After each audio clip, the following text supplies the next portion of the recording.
Hi everyone, welcome back. Today's video is a Netrunner video, not a Dark Souls video. If you are here for Dark Souls content, I'm really sorry.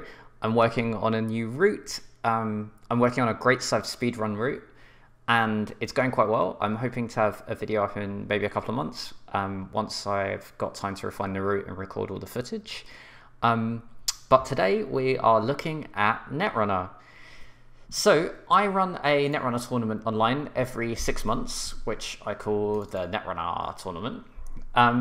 It's a restricted card pool. It's for beginners. It's designed to help people learn the game and provide a friendly and safe place for people to step into this amazing game, learn about it, speak to people who've been playing it for years, get tips, make friends, have a good time, and win some prizes. And do all of that online for free. So I run this every 6 months for fun because I really enjoy teaching people the game. And one of the questions that came up recently by one of our newer players is, why do I keep dying? And this is because Netrunner is a 2-player game, and one of the win conditions for the corporation is that if you can damage the runner, and if they cannot discard cards from their hand for a point of damage taken, they are flatlined and you win the game. And that's why corporations like killing hackers. So part of the reason you see this particularly prevalently in this restricted format, so this format is just System Core and Random Referee, is because runners have a limited amount of ability to tank, net and meat damage in this format. And there is very little recursion. So if you lose a card from your hand and it was an important card, there are limited ways for you to get it back. In addition, there's not a lot of draw in this format, which means that it takes a long time to get cards into your hand. And so if you then lose those cards, it's going to take you even longer to draw replacement cards. So this means that being able to do damage to the runner is a really viable win condition within this restricted format. And so I think you're going to see most Corp players playing some kind of damage or kill package within their cards, because if you're just trying to score out, you need to have such a focused game plan, whereas if the runner makes a single mistake, you can punish them quite severely if you have the right cards on the table and in hand.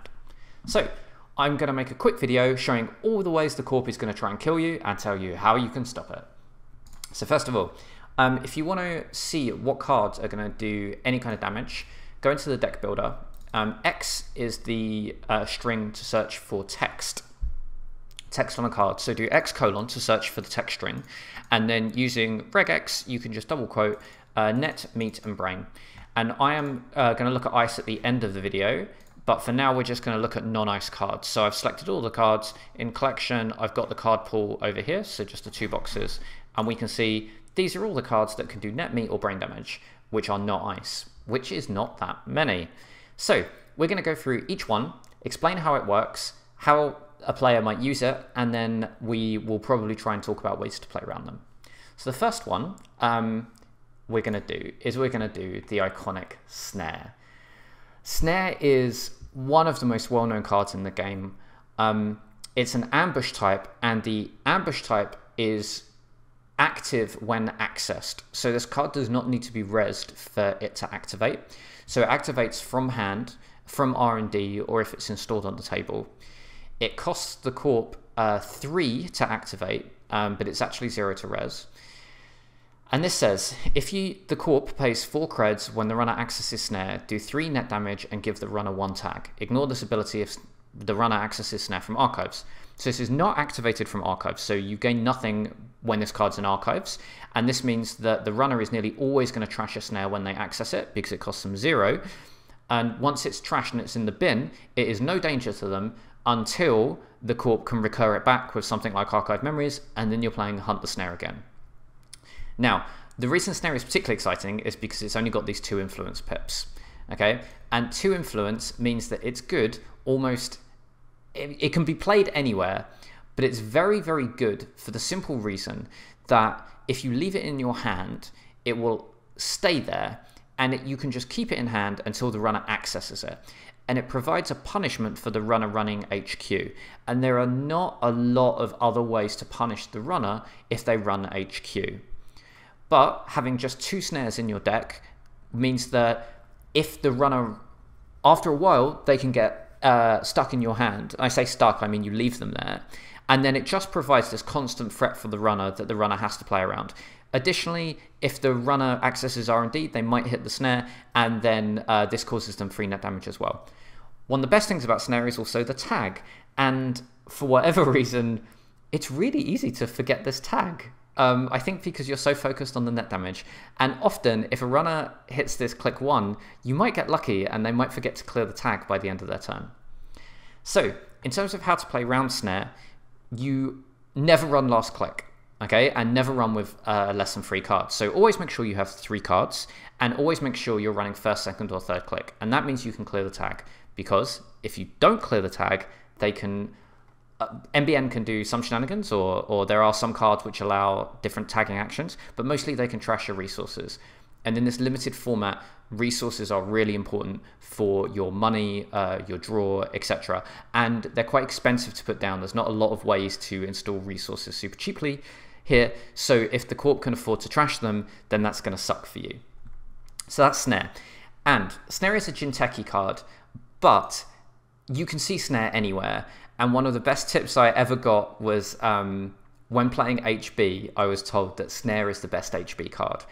And this is because HB are really good at basically all of the fundamentals of the game, but they don't necessarily, although they're great at like getting extra clicks, what they lack is kind of the ability to punish runs on HQ or add some spice. And if you just put Snare in an HB deck, it's amazing. But you particularly want to be careful of Snare when running against Jinteki. So this brings us on to our next card, Project Junebug. So Project Junebug is also an ambush, which means that if you run it, even if it's unresed, it will be activated. But the difference with Project Junebug is that this does nothing if it's not advanced. So if the runner accesses Project Junebug from either HQ or R&D, they suffer no ill effects and they can trash it for 0. So when you're the runner, if you find a Junebug in either HQ or R&D and it's not been installed in advanced, you trash it, and that is a huge win for you. Because if you access that on the table, it's a very different story. So Junebug will do 2 net damage for each advancement token on it. So if the Corp installs advances, it gets 2 tokens, and if you run that server and access Project Junebug, you'll take 4 damage.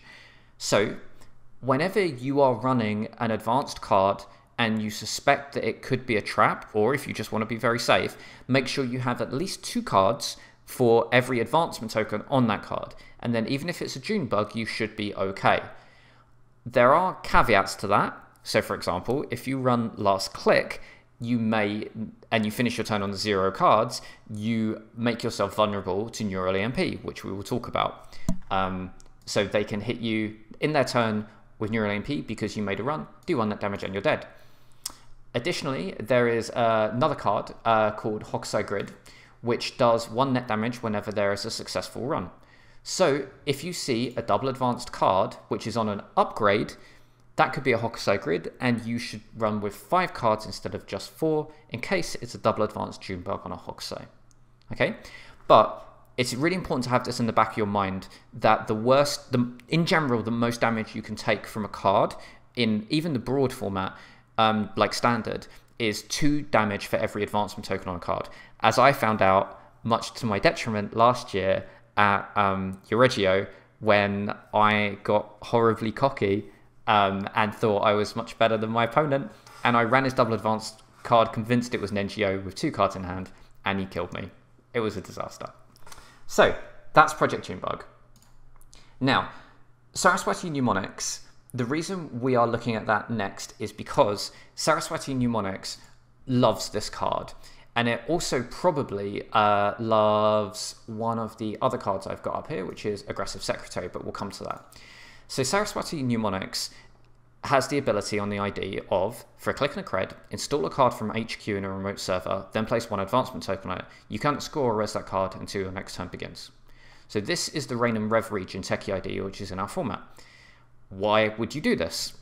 So the answer is because for a click and cred, you can install and advance a card, and that would normally take 2 clicks and 1 cred.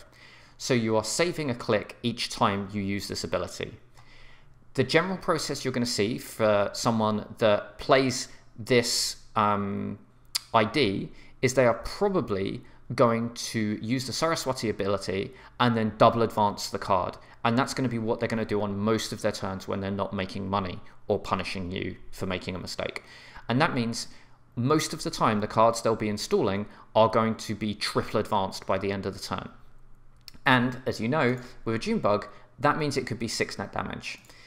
The way this deck is mostly going to play is it's going to Saraswati, then it's going to advance, and it will just ask you, do you want to run this free advanced card in all of its nastiness? Worst case, it's going to be a Junebug, or it's going to be an aggressive secretary, which will trash 1 program for each advancement token on aggressive secretary. It could also be any of the other advanceable traps, advanceable cards which can punish you, but odds are you actually want to find those and catch them, because if you don't, a card like Ronin, which we'll come to, it can then punish you for not running it. So this type of game where you're trying to work out what cards you have to run and what cards will punish you if you don't run is called the shell game, and that is how this idea is going to play. My only tip for this is a tip which Cable Carnage gave me when I played against this and I misplayed it horribly, and he said if it's a single advance you should run it, because the worst that can happen is 2 net damage most of the time, or it will trash your programs. But if it becomes triple advanced, the cost of running it is considerably greater. So that's that. There's not a lot of expose in this, so I think generally my tip is if they're installed double advancing assets with something like Saraswati, a lot of these require creds to fire, right? So pay 1 cred to fire this. Aggressive Secretary, pay 2 creds. Snare, which they can Saraswati, so it's not advanceable, but that click, install, and place an advancement token can be done on non-advanceable cards. Okay, so they can still do it with a Snare. They have to pay 4. So really, you're looking for a window where the Corp has very little money, or you can use something like Lamprey or Challenge Ice to get them to spend their money. And then if they do dip down to 0 creds, that's when you really want to try and hammer as many cards as you can in order to test them, because if they don't have the money to activate them, then the cards are dead, the advancement tokens have been wasted, and you can trash it without suffering the negative effects. So the other ID for Jinteki, I said just 2. There might be 3. You're gonna so the staple kind of ID for Jinteki is PE. Oh yeah, there's RP as well, right? So Jinteki PE will do 1 net damage whenever an agenda is scored or stolen. This is particularly relevant for a card like Fetal AI, which already does 2 net damage when you access it. So if you access Fetal AI and then you steal it, you're going to take 3 net damage. So when playing against PE, you need to try and have in the back of your mind that you're going to have an extra card in hand than you might think if you're going to steal an agenda, or if your opponent is going to score an agenda. So in this case, if you finish your turn with 0 cards in hand, if the Corp can score an agenda that turn, they'll kill you with the net damage. Okay? Which brings us to the 2 things you kind of need to have in mind when playing against a PE deck or when playing against something like Saraswati. And the 2 resources you have are the cards in your hand, which are relevant if you're thinking about things like Snare and Junebug, but it's also your whole stack. So if these cards will these type of cards and these decks will try and kill you by forcing you to take more damage than you have cards in your hand. But the other thing is, if you're running, triple advanced Junebugs and taking 6 net damage over and over again, you're going to lose all of the cards in your stack. And once you have 0 cards in your stack and 1 or 2 cards in hand, it becomes very difficult for you to challenge anything. And then the Corp can just follow their own game plan as they like. Okay, so when you're playing against Jinteki, you need to think about the cards you have in hand and how they are your life points. But in addition, you need to be aware how many cards are left in your stack and how much damage you can afford to soak for the duration of the game before you're just out the game because you don't have enough cards left.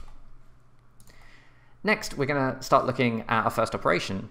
So Neural EMP is a Grey Ops operation. It costs 2 to play. It's 2 influence and it's a Jinteki card, and it says play only if the runner made a run during his or her last turn, do 1 net damage. If you run against Jinteki, you want to never finish your turn with 0 cards in hand, because if they have a neural EMP, the only thing they require is for you to have made a run and then they can fire it. Additionally, much like snares, if you put neurals in your deck, they'll build up in the Corp's hand until they want to use them. So in the late game, it might be quite reasonable to assume that your opponent has 2 neural EMPs. So they might want to combo this with, well, obviously if you finish with 1 card in hand and they've got 2 neural EMPs and they have 4 creds, it's GG. But they might want to try and, I don't know, combo this with stuff like making you draw cards or bounce cards off your rig. Although I don't think like there's too much of that in this meta, and then they can try and snipe them, etc. But this is, although it's only 1 net damage, it can be very important when combined with other cards that will also do damage in the same turn. This is Punitive Counter-Strike. Punitive Counter-Strike says, Trace 5, if successful, do meat damage equal, meat damage to the runner equal to the number of printed agenda points on the agendas he or she stole during his or her last turn. So, this once again is only 2 influence and it's a Wayland card, and because it's only 2 influence, it's very easy to splash in other decks. What does this mean? The card is 3 to play, and it gives a trace 5, and anytime you see trace, you know money is important. So, it does meat damage equal to the number of printed agenda points on agendas the runner stole last turn. So with a card such as Priority Requisition, which is a 5/3, if you steal a Priority Rec and the Corp can successfully execute a Punitive Counter-Strike, you will take 3 meat damage. Okay. Now, this means if you steal a Priority Rec, unless you've got something to boost your hand size, which I don't think we have in this meta, if the Corp can get 2 punitives off the next turn, you'll take 6 damage, and unless you've got some kind of meat damage prevention, which I don't think there is in this meta, you will be dead. So, what does the Corp need to do this? So first of all, they need you to have stolen a large number of agenda points. So if you've just stolen a 1-pointer like a hostile takeover, it's unlikely they're going to pay free to play the operation and then enough to outtrace you just to do 1 damage. Okay, it's not worth it. But what you will often find is that decks that are playing punitive are playing bigger agendas, and they'll try to get a nice credit lead. And what this means is if they've got, for example, 30 creds and you've got 5 creds, they can install double advance a Priority Requisition, and if they have 2 punitives in hand, if you don't run the Priority Rec, they'll score it and res a really horrible piece of ice for free. And if you do run it, they'll play both Punitive Counter-Strikes, or 1 punitive, then Archive Memories, and then play punitive, and they can afford to chuck money into the trace, which means you can't fight it, which means you'll take the net damage. So you'll often see this kind of build money, score blatantly, and punitive if the runner tries to stop them, out of Wayland, because Wayland is generally the richest Corp. But anytime I'm going to play a 5/3 in this meta, I will always slot punitives, because it is one of the few ways you have to punish the runner stealing a big agenda. And especially with 5/3s, if you're running 5/3s in your deck, it means the runner can steal 3 agendas instead of 4 to win the game. And that's quite a big difference when you think about how much work goes into stealing an agenda. And as a result, you really want to find a way to capitalize or make up on the fact that you've lost quite a big agenda, and punitive is absolutely perfect for that. Anytime we see a trace, we should think about making news. Which in this meta, it's not the most competitive ID, but I certainly would not discount it. Making news gets 2 recurring creds to use on traces every turn. And if I was playing Making News, I would absolutely be playing 3 Punitive Counter-Strikes, because they can just boost the trace and they get 2 free creds to fire into it each turn, and it's just free money. So if you go up against a Making News deck, be aware that if you steal a 5/3, punitive is definitely on the cards, and when doing your maths to work out how much the Corp can afford to trace, you should consider these 2 bonus creds that they're going to have to throw into it. Okay, so next we're going to move on to Ronin. Ronin says, if there are at least 4 advancement tokens on Ronin, it gains click, trash, do 3 net damage, and Ronin can be advanced. So Ronin provides you with a really nice way to punish the runner for dipping low on cards or not engaging or kind of just making a mistake a lot of the time.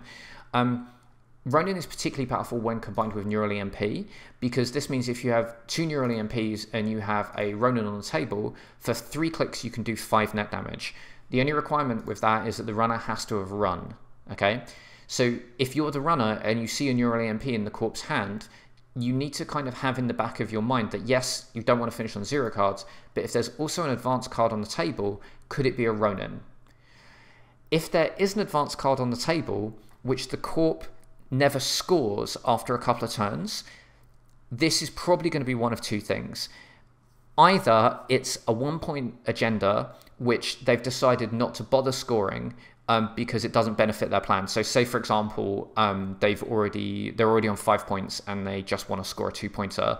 They might leave this on the table either to force you to spend a click running it, or because it's on an upgrade which punishes you or whatever. But if they score a 1-point agenda and they need 2 points left to win, it doesn't necessarily help them unless they can get another 1-point agenda and score it, right? So an unadvanced card sitting on the table could be a 1-point agenda.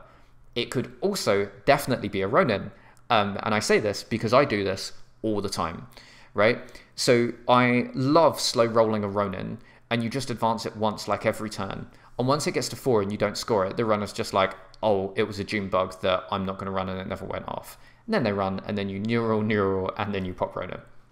Right, so you need to have that in mind, that if there's a card sitting on the table that is advanced and hasn't been scored, it could either be a Ronin, in which case you definitely want to run it, or it could be a Project Junebug, in which case you definitely don't want to run it, or it could be an Aggressive Secretary, in which case you also definitely don't want to run it. Once again, if you can get the Corp down to 0 creds, that's the time when you run these advanced cards, because there's no traps that you can run which will hurt you if the Corp has 0 creds.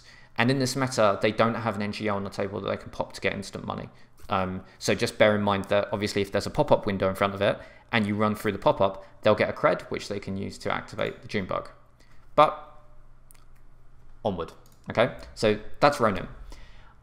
Next we have Contract Killer. So this is the advanceable trap out of, sorry, not advanceable trap. This is the advanceable asset out of Wayland that in this meta can be used to do damage to you. So whereas Ronin requires 4 advancement tokens, Contract Killer only requires 2, but Contract Killer will do 2 meat damage, whereas Ronin is going to do 3 net damage. So Contract Killer has 2 functions. Once you get 2 advancement tokens on it, you can click trash to trash a connection or do 2 meat damage. So 2 meat damage obviously loses 2 cards from your hand. This is probably going to be used in conjunction with something like Punitive. So if they've managed to slow roll a Contract Killer, they can leave it on the table. If you steal a 5/3, hopefully they can, well, I say hopefully for the Corp, they can Punitive you for free damage, and then pop the Contract Killer to do another 2, which is 5, and they might still have a click to spare. Maybe they've got 2 punitives. But the other condition is trash a connection. So what are our connections? So if we go into here in the deck builder, we can type S for subtype and then look at our connections. And the connections are really key in this game. A lot of your runner economy or your ability to get money is going to come from resources, which are connections, because they're the only reoccurring money in the game, really. So Aesop's and Data Dealer, if you've built an Aesop's deck, you really need to watch out for Contract Killers, because if you lose your Aesop's, it's going to be really rough. Same as Proco and Psych Mike, which are going to be, for example, I've built like an Aesop's Proco Akiko deck, and it absolutely relies on Psych Mike, Proco, and Aesop's. And for the Corp to install advance and then next turn like advance and pop this could really set me back, especially when Proco costs 5 creds to install. We also have Scrubber, which is a great way to manage assets in this meta if you are playing Anarch. There's Miss Bones, which is a great way to manage assets in this meta if you're playing criminal. And then almost everyone and their dog is going to be playing Catty Jones, because Catty Jones is the way to get money in the late game. She's really, really great value, and if you see her early, she will provide you with amazing funds. And Contract Killer will trash her. The one advantage with Contract Killer is that it requires a click to activate. So although you can install double advance, they can't pop it in the same turn. So I would say out of Wayland, you need to be a bit careful, but if they install advance or install double advance and a naked card, it's probably going to be something like a Contract Killer. It feels unlikely they would be playing June Bugs. But saying that, I have built an outfit kill deck which runs June Bugs, so be careful. Anyway, that's Contract Killer. Next, speaking of trashing connections, we also have Under the Bus. So Under the Bus is an operation. You can play if the runner accessed at least one card during his or her last turn. So what this means is a lot of these cards activate on runs. You'll only really, most of the time, you'll only access cards if you make a run. So you'll make a run. Then if you access the server and break all the ice, the run can be successful. And then once the run is successful, you have the opportunity to access cards. Okay, and each of those are different things. So if you run, then Neural EMP is on the table. I don't think there's anything in this which says, I think C-Source might require a successful run.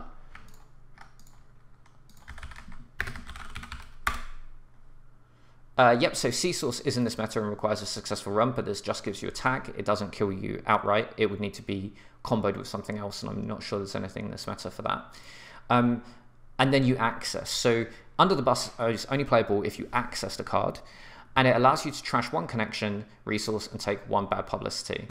So this downside of bad pub is not that significant, because situationally this can be absolutely incredible. If you make an early run because they leave R&D open, and then you've got your Proco on the table, the Corp taking one bad pub to trash your Proco and set you back a click and 5 creds is really good for them.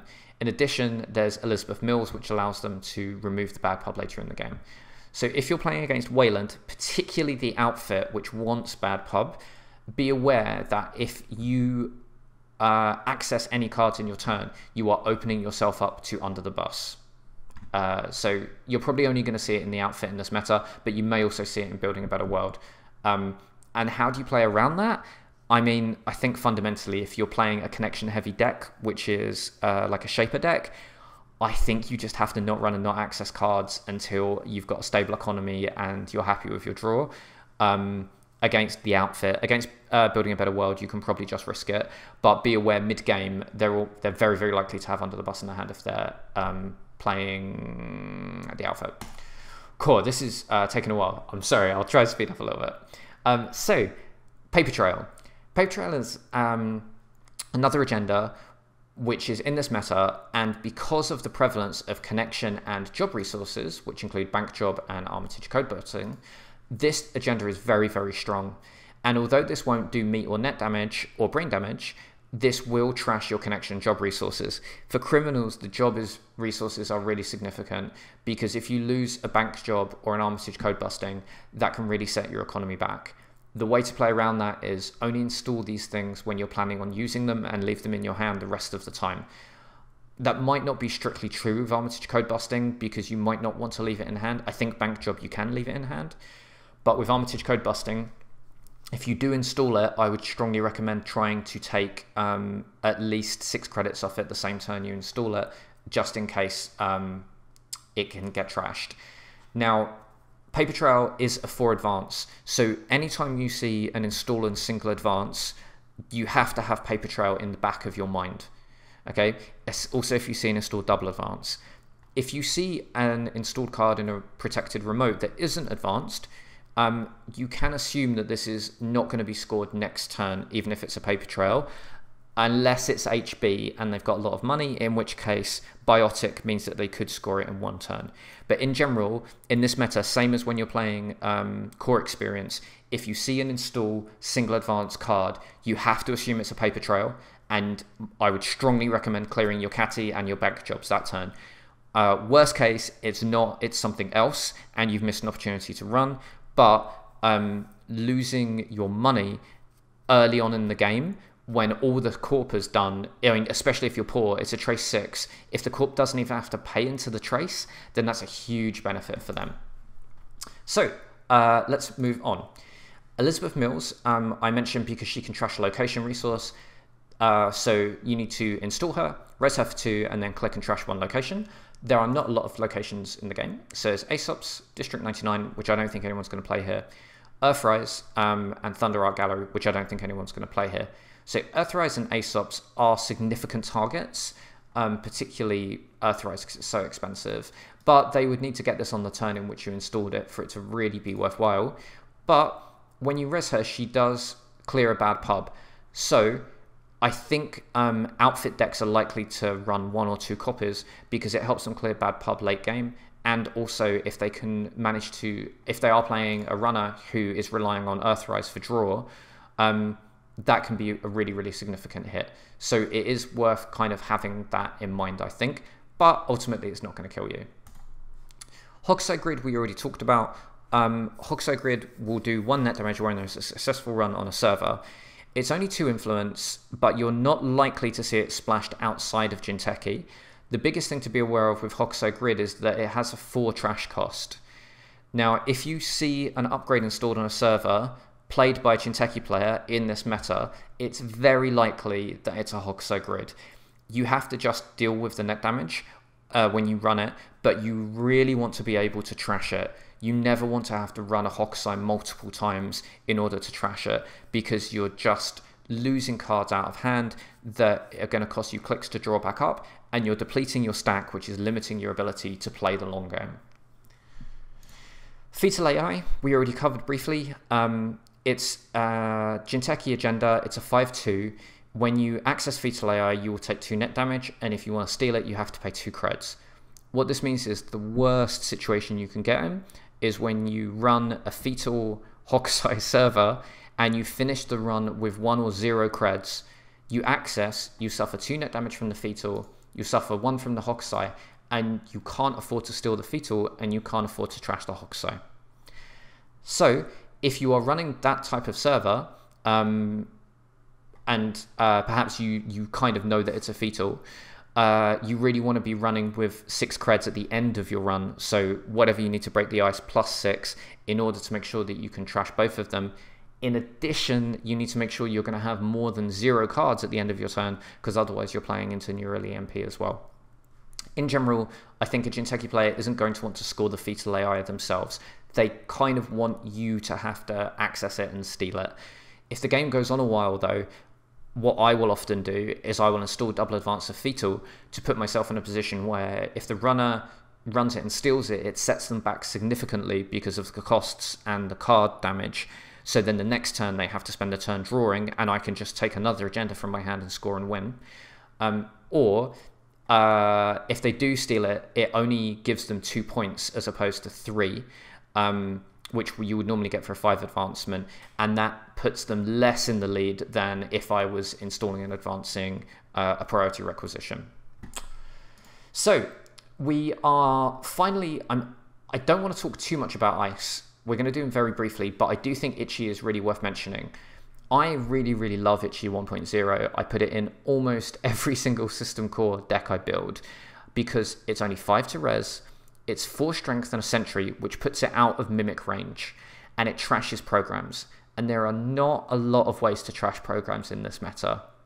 The tag and the brain damage almost never fires because you're never really going to want to pay into this trace. It's only a trace 1. But the trashing programs are significant. The way I tend to do this, and if you play against me, I really hope that you don't find this out the hard way, like many people have done, is I tend to put this on archives. And I put this on archives because then I ice up all my centrals and I lock my opponent out. And especially in the broader meta, something like Almakua, if Almakua is your key breaker and you need to make runs to power it up, people think, oh, he won't have put anything meaty on archives because no one wants to pay money to res on archives. So I'll just do an archives run. It will probably be like a pop-up window and I'll pay to get through it and I'll get some tokens and stuff. And then I res an Itchy and I laugh and I laugh and I laugh. Now, the significant thing is that you can click to go through Itchy. So if you've seen an itchy out of R&D, you might want to start running first click so that, or at least second click, so that you can click through the trash programs if that's significant. But it's really important to have itchy in the back of your mind. Additionally, it's 2 influence, so I put it in all of my decks. I think it's great, and it's a sentry type, which is the hardest type of ice to break in this meta. So it's just great taxing ice. I really like it.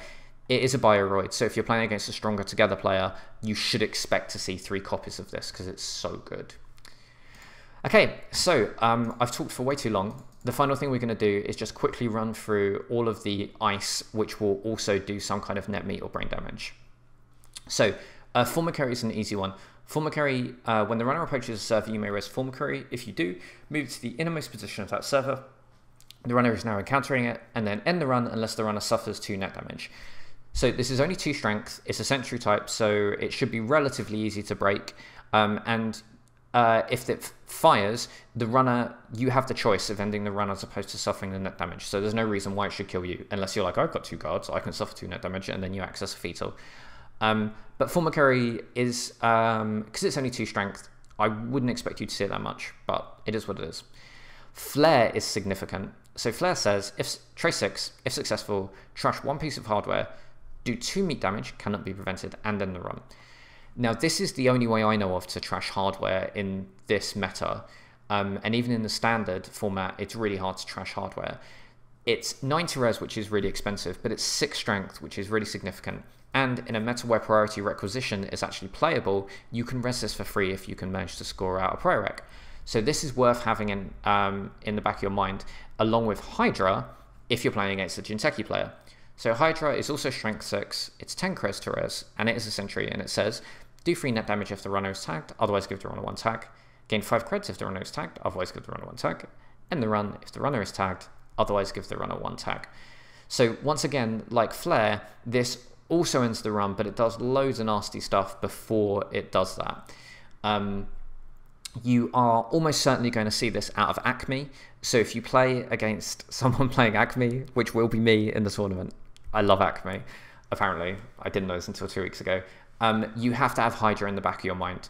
And if you faceplant this with 2 cards in hand, and you're playing as the outmost piece of ice against Acme, you will suffer the net damage and you will die. Heimdall is a barrier type.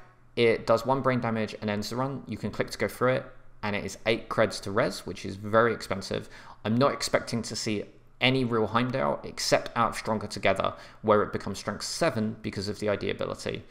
So this is worth having in mind, but when you run against HB, you always want to be running first click, so you've got spare clicks to deal with ice, and in this case, all you need is an extra click to deal with the brain damage, and then the end the run can fire and you bounce off of it, and as long as you haven't paid to break loads of other ice, it's been quite good for you because they've paid 8, and you've just lost a click. I mean, it could have been an Enigma, right? Neural Katana. Neural Katana does 3 net damage and it's a 3 strength sentry. Neural Katana is amazing in the first 2 turns when people think they will face check against Jinteki. If you play against Jinteki, do not face check in turn 1 or 2 if they have 4 creds and you have less than 3 cards, because Neural Katana is great in those opening turns, and if you don't res it, as a Jinteki player, you can just install over it as soon as they install Mimic. Mimic instantly will break this for 1 cred. Swordsman, you are not going to see a lot in this meta because there are not a lot of AI programs that are viable. There's just Crypsis, I believe, and he's too slow. And so I don't think you'll see a lot of Swordsman, but it is only 3 to res, and the 1 net damage is taxing if the runner can't find their sentry breaker. So it is worth having in mind. Tsurugi, you may see out of RP because RP can run very rich. If you cannot break this, this will do 3 net damage, as long as the Corp pays a cred. It's only a strength 2, so you can break it for 4, but like if you're paying 1 to break a single sub, so for example, Femme Fatale can break it without boosting, but the fact that it has 4 subs does make it taxing to run through more than once. But once again, if you're playing against someone like RP and they've got a lot of money, you do not want to be running with less than 3 cards. Victor 1.0 will do 1 brain damage and end the run. You can click to avoid the brain damage, same as you can with Heimdall. The key thing with this is that it's only 3 creds to res. which is great value. And if you are running against Stronger Together, this has +1 strength, so it'll be strength 4, which becomes considerably more taxing, I would say, than strength 3. Whereas, for example, with Gordian Blade, you're paying 3 creds, suddenly you've got to get that extra boost, it goes up to 4, and if you want to run that 2 or 3 times, that extra cred will add up. Wall of Thorns is a barrier type. It does 2 net damage and has an end the run. It's 8 creds to res. It's very expensive. I don't think you'll see it very often, and it only does 2 net damage. So hopefully you are dealing with something like Neural Katana, so you're running with more than 3 cards or 3 cards or more anyway. So you should be able to tank the net damage.